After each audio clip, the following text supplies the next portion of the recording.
Delhi NCR में भूकंप के झटके महसूस किए गए हैं। काफी देर तक ये झटके महसूस किए गए हैं। कुछ ही दिनों के अंदर भूकंप आने की लगातार ये दूसरी घटना है। इससे पहले रात को 2 बजे काफी देर तक भूकंप के झटके महसूस किए गए थे। नेपाल में उसका केंद्र बताया गया था। 6.3 तीव्रता थी उसकी, उस भूकंप की जो नेपाल में आया था। और अब एक बार फिर से दिल्ली एनसीआर में भूकंप के झटके महसूस किए गए हैं। काफी देर तक धरती हिलती रही। दिल्ली जो कि भूकंप के लिहाज से काफी संवेदनशील इलाकों में आती है, एक बार फिर से भूकंप के झटके यहां महसूस किए गए हैं। हमारे साथ न्यूज रूम से प्रिया जुड़ चुकी हैं। प्रिया, एक बार फिर से भूकंप के झटके महसूस किए गए हैं दिल्ली एनसीआर में। बिल्कुल चंदन, देखिए अब से कुछ ही मिनट ही हुआ है, 2-3 मिनट पहले ही भूकंप के ये तेज झटके महसूस किए गए हैं।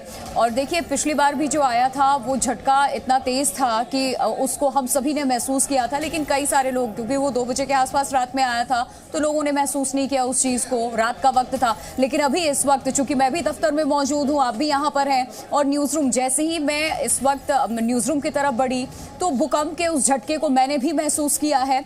और अब आज जो इस वक्त भूकंप आया, देखिए वो बहुत ज्यादा देर तक नहीं था, यानी कि ड्यूरेशन उसका बहुत ज्यादा ऐसा नहीं था कि 15 से 20 सेकंड का ये ड्यूरेशन था, या 5 सेकंड का भी। मेरे ख्याल से 3 से 4 सेकंड का ये ड्यूरेशन रहा होगा जब भूकंप के ये झटके महसूस किए गए हैं। इससे ज्यादा ये ड्यूरेशन नहीं रहा था। लेकिन क्योंकि अलर्ट मोड पे आप लोग सभी हैं, आप ऐसी कोई चीज को तुरंत भाप भी जाते हैं, और ये रेपिटेशन में अगर ये चीजें हो रही हैं तो तुरंत उस ओर ध्यान भी जाता है। कई बार ऐसा होता है कि कई सालों से या महीनों से आपने इस तरीके की कोई चीज नहीं देखी, भूकंप के झटके महसूस नहीं किए, तो आप एकदम अलर्ट नहीं रहते हैं। अब से कुछ दिन पहले ही देखिए, आधी रात को पूरी दिल्ली, कई इलाकों में यहाँ भूकंप के झटके महसूस किए गए थे, और आज वही चीज देखने को मिला है। फिलहाल जो शुरुआती खबर सामने भी आ रही है, या फिर हम सभी ने महसूस भी किया, चंदन आप भी स्टूडियो में इस वक्त मौजूद हैं, क्योंकि बहुत कम वक्त का ये भूकंप था। देखिए अगर आपने महसूस किया होगा तो ये जो वाइब्रेशन है वो प्रॉपर आपने भी फील किया होगा। जब भूकंप आता है तो किस तरीके के झटके आता है, और वो चीज हमने भी महसूस किया। यहाँ न्यूज रूम में हूँ, जो लोग हैं वो यहाँ काम कर रहे थे, और एकदम से अचानक जब भूकंप के झटके आए तो लोग भी सकते और इस वक्त प्रिया, ये जो भूकंप के झटके आए हैं, इस पर सिस्मोलॉजिस्ट गौहर महमूद साहब हमारे साथ जुड़ चुके हैं। गौहर साहब, भूकंप के झटके कुछ ही दिनों के अंदर दोबारा से दिल्ली एनसीआर में महसूस किए गए हैं, और अभी का जो झटका था ये काफी देर तक ये समझा जा सकता था कि ये सारी चीजें हिल रही थी। इसके बारे में क्या जानकारी मिल रही है अभी तक? देखिए, जहाँ तक भूकंप के झटके की बात है, पिछला भूकंप तो नेपाल में आया था। बेसिकली ये प्लेट टेक्टोनिक मूवमेंट जो है वो एक्टिवेट होते हैं पोस्ट मानसून सीजन में, यानी जब सितंबर, अक्टूबर, नवंबर का महीना बहुत ज़्यादा ससेप्टेबल होता है, क्योंकि इसमें जो हमारे धरती के अंदर सारा पानी बारिश का अंदर जाता रहता है, और जो फॉल्ट है हमारी वो एक्टिवेट हो जाती है। क्योंकि जहाँ तक नेपाल की फॉल्ट है, वो तो यूरेशियन प्लेट और इंडियन प्लेट दोनों जो है सबसाइड करते हैं, सबडक्शन जोन है। जी गौर साहब, रोकना चाहूंगा आपको, ये बताना चाहूंगा कि दिल्ली में अगर बात की जाए तो दिल्ली भूकंप के हिसाब से कितने खतरे की जद में है, क्योंकि कहा जाता है कि दिल्ली और एनसीआर का जो इलाका है ये सिस्मिक जोन के हिसाब से काफी संवेदनशील कैटेगरी में आता है। जी देखिए, जोनिंग हमारी 4 है, zone 2, zone 3, zone 4, zone 5। Zone 5 जो है वो हिमालयन जोन है, जो सबसे ज्यादा खतरनाक है, और जोन 4 जो है वो सेकंड नंबर का है, जो उससे थोड़ा सा कम है लेकिन काफी खतरनाक है जी। लेकिन दिल्ली एनसीआर रीजन में जो रॉक हैं वो अरावली रॉक हैं जी, और अरावली माउंटेन जो है वो 33 million years 3300 million years old है जी, जबकि हिमालय सिर्फ 65 मिलियन ईयर्स ओल्ड है। ठीक है, तो हिमालय बिल्कुल बच्चा है जी। तो वहाँ तो टेक्टोनिक एक्टिविटी बहुत ज्यादा होती है, लेकिन क्योंकि दिल्ली हिमालय के फुटहिल से लगा हुआ है इसलिए यहाँ खतरा बना रहता है जी। तो ये झटके जब भी कभी वहाँ नेपाल में, सिक्किम में या कश्मीर में या आपका हिंदू कुश माउंटेन में, कहीं बिहार में कहीं भी आता है तो वो दिल्ली में भी होता है। लेकिन ये दिल्ली की रॉक जो कि बहुत ओल्ड रॉक्स हैं, second oldest rock in the world, ठीक है, इसलिए बहुत ज्यादा खतरा तो नहीं है जी। आप ये बहुत अच्छी बात आपने कही और बहुत राहत भरी बात है कि दिल्ली के जो रॉक्स हैं वो काफी पुरानी हैं और हिमालय के मुकाबले कई 100 मिलियन आपने बताया कि साल पुरानी है, ऐसे में उतनी ज्यादा खतरे की बात नहीं है। लेकिन अगर बात करें इस तरह के जब भूकंप आते हैं तो क्या कुछ बेसिक कदम लोगों को उठाना चाहिए, क्योंकि हाई राइजेस में रहने वाले लोग जो हैं खतरे को देख करके जब धरती हिलती है तो काफी घबरा जाते हैं।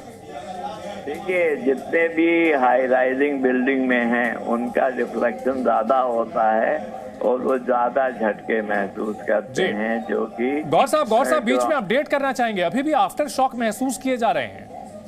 जी, आफ्टर शॉक अभी है और अभी थोड़ी देर में ये सीस्मोमीटर से हम आपको बताएंगे, अभी आधा घंटा लगेगा कि किस जगह पे एपिसेंटर है और क्या फोकस है इसकी जी।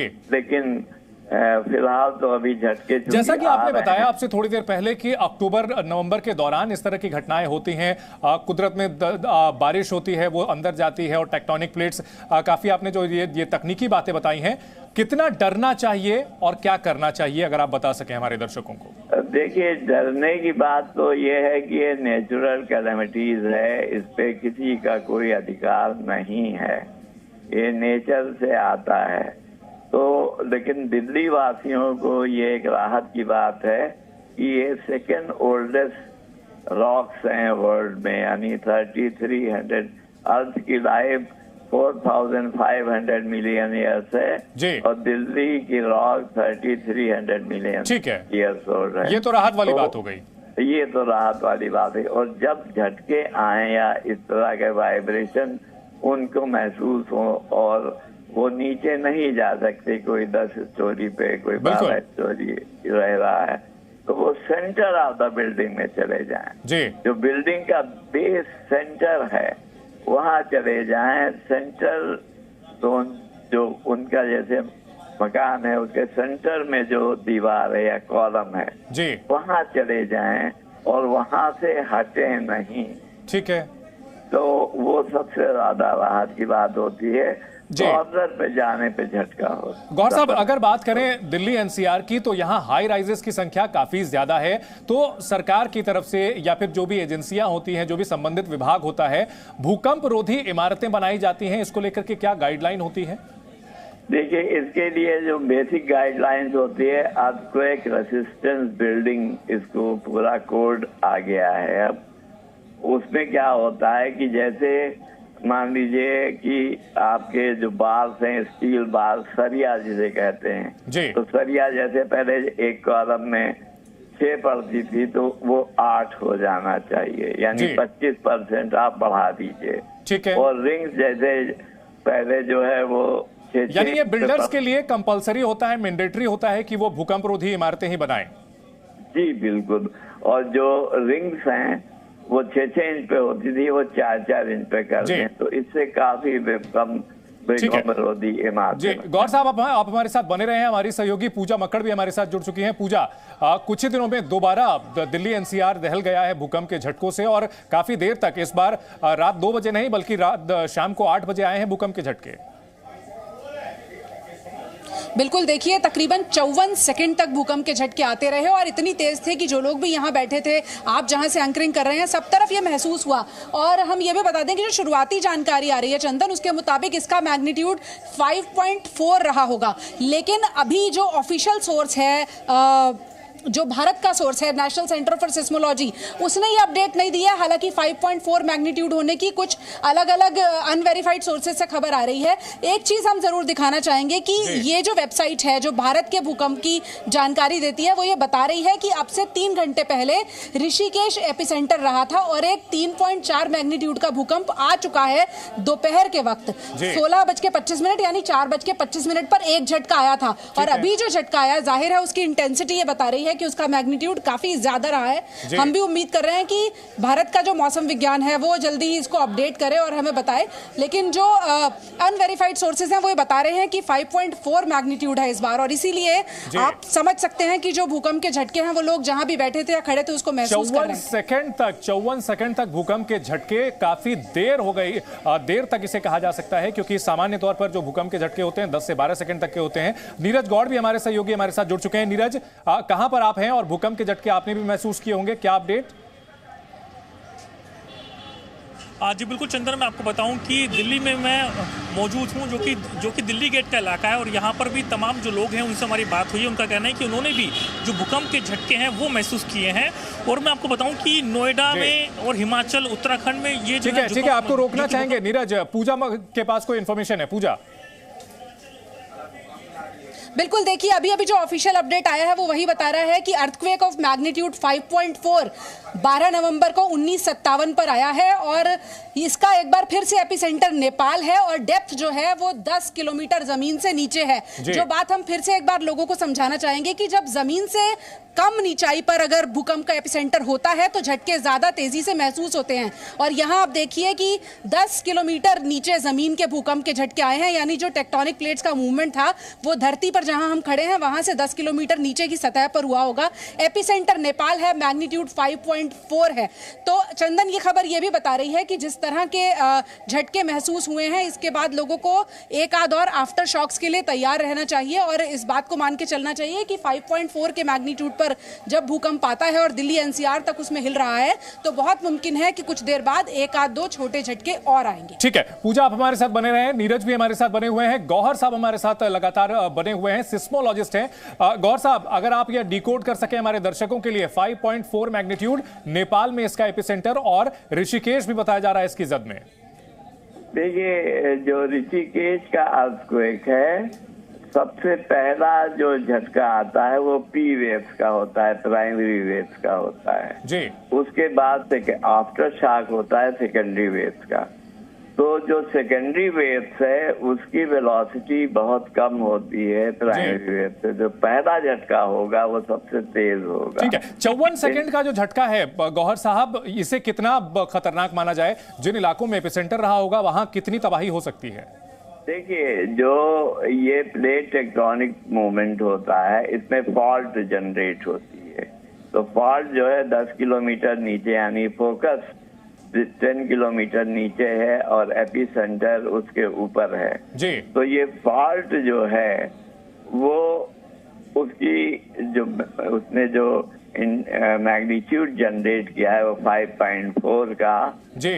ये बहुत ज्यादा नहीं है, क्योंकि देखिए जो पहले अर्थक्वेक 3-4 साल पहले अर्थक्वेक जो नेपाल में आया था वो 7.9 का था। ठीक है, तो उसके कंपेयर में तो ये कुछ भी नहीं है। और दूसरी बात, जब 7.9, गौहर साहब अगर बात करें, अभी जो रात को 2 बजे भूकंप आया था 2-3 दिनों पहले, तब जिस तरह से 6 लोगों के मरने की खबर आई थी, क्या माना जाए कि उसके मुकाबले ये जो भूकंप है ये काफी कम है, कमजोर, हल्का रहा होगा? वो 6.3 था, उसका जो मैग्नीट्यूड था 6.3 था रिक्टर स्केल पे जी, और इसका 5.4 है, तो ये उससे तो बहुत कम है। ठीक है, लेकिन देखिए, जब फॉल्ट होती हैं तो ये थ्रस्ट फॉल्ट होती हैं जी, और ये फॉल्ट धीरे धीरे सेटल होती है, तो इस तरह के झटके आपको मिलते रहेंगे। ठीक है, यानी आफ्टर शॉक्स अभी और मिल सकते हैं, लोगों को तैयार रहना होगा।